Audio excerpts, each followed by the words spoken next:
tunafanya sana mafungo naamini ya Kwaresma sana tu, mara nyingi, na pengine kila mwaka tunaitana, njooni tutafakari Kwaresma, njooni kwenye mambo ya toba na msamaha.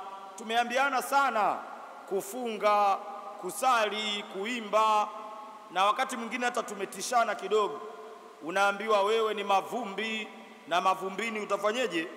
Utarudi. Japo mimi huwa siitumii siku ya Jumatano ya Majivu, huwa nabadilisha, sipendi kutumia hiyo, japo inaruhusiwa. Sina haja ya kukwambia wewe ni mavumbi na mavumbini utarudi, kwa sababu hata ukiwa mtakatifu utarudi. Kwa hiyo ni bora utubu na kuiamini Injili, kwa kuwa Mungu hafurahi kifo cha mtu muovu, ila iache njia yake mbaya akaishi, na ikiwa kuishi ni Kristo, basi kufa ni faida. Tumsifu Yesu Kristo.